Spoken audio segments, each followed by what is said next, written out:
Hello दोस्तों, उपसे संयोजन यौगिक जिन्हें संकुल भी कहते हैं का निर्माण तब होता है जब एक केंद्रीय परमाणु या आयन कई लिगेंड परमाणुओं से आबंध बनाता है। इन यौगिकों का नामकरण भी कठिन हो सकता है, लेकिन यह कुछ सरल नियमों पर आधारित है।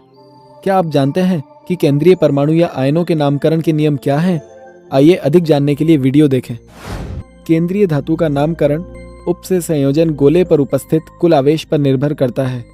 उदाहरण के लिए संकुल COEN3 पर कुल धनावेश +3 है। NiCO4 एक उदासीन संकुल है जिस पर कोई आवेश नहीं है, जबकि FeCN6 4- में -4 ऋणावेश होता है। यदि उपसे संयोजन गोला एक धनायन है या उदासीन है तो धातु परमाणु या आयन का नाम तत्व के समान ही रहता है। उदाहरण के लिए CO का नाम कोबाल्ट और Ni का नाम निकिल है। हालांकि ऋणावेशित संकुल की स्थिति में धातु परमाणु या आयन के नाम के अंत में एट प्रत्यय जोड़ते हैं। उदाहरण के लिए Fe को फेरेट नाम दिया जाता है। कोष्ठक में रोमन अंकों द्वारा धातु की ऑक्सीकरण अवस्था को इंगित करना बहुत महत्वपूर्ण है। कुछ धातुओं के लिए ऋणायन संकुलों में लैटिन नामों का उपयोग करते हैं, जैसे फेरेट आयरन के लिए, अर्जेंटेट सिल्वर के लिए, ऑरेट गोल्ड के लिए और प्लम्बेट लेड के लिए। अब यह जानते हैं कि उपसे संयोजन यौगिकों का नामकरण कैसे किया जाता है। आइए हम संकुल FeCO5 पर विचार करते हैं। इसका नाम पेंटाकार्बोनिल आयरन 0 है क्योंकि यह 5 कार्बोनिल लिगेंड के साथ एक उदासीन संकुल है और इसके केंद्रीय धातु परमाणु की ऑक्सीकरण अवस्था 0 है। इसी तरह धनायनिक संकुल COEN3 का नाम ट्रिस एथेन 1,2 डाइएमीन कोबाल्ट 3 है। अगर हम संकुल K4 FeCN6 को लेते हैं तो इसमें ऋणावेशित संकुल FeCN6 4- से एक धनावेशित पोटेशियम जुड़ा होता है। संकुल में केंद्रीय परमाणु Fe से जुड़े 6 साइनाइड लिगेंड होते हैं जिनकी ऑक्सीकरण अवस्था 2 होती है।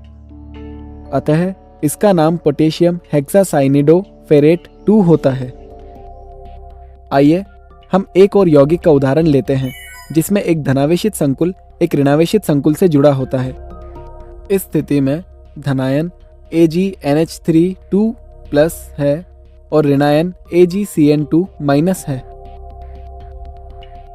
इस स्थिति में धनावेशित संकुल के केंद्रीय परमाणु Ag से 2 उदासीन NH3 लिगेंड जुड़े हैं जिनकी ऑक्सीकरण अवस्था +1 है। इसका नाम डाइएमीन सिल्वर 1 है। इसी तरह ऋणावेशित संकुल AgCN2- का नाम डाइसाइनाइडो अर्जेंटेट 1 है। क्योंकि हम जानते हैं किसी भी यौगिक का नामकरण धनायन के नाम के बाद ऋणायन का नाम लिखकर करते हैं, इसलिए इस उपसे संयोजन यौगिक का नाम डाइएमीन सिल्वर 1 डाइसाइनाइडो अर्जेंटेट 1 है।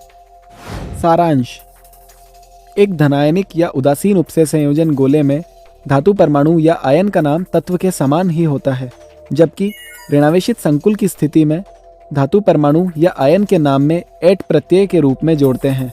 एक ऋणायनिक संकुल में कुछ केंद्रीय धातु परमाणु के लैटिन नाम का उपयोग किया जाता है, जैसे कि आयरन के लिए फेरेट।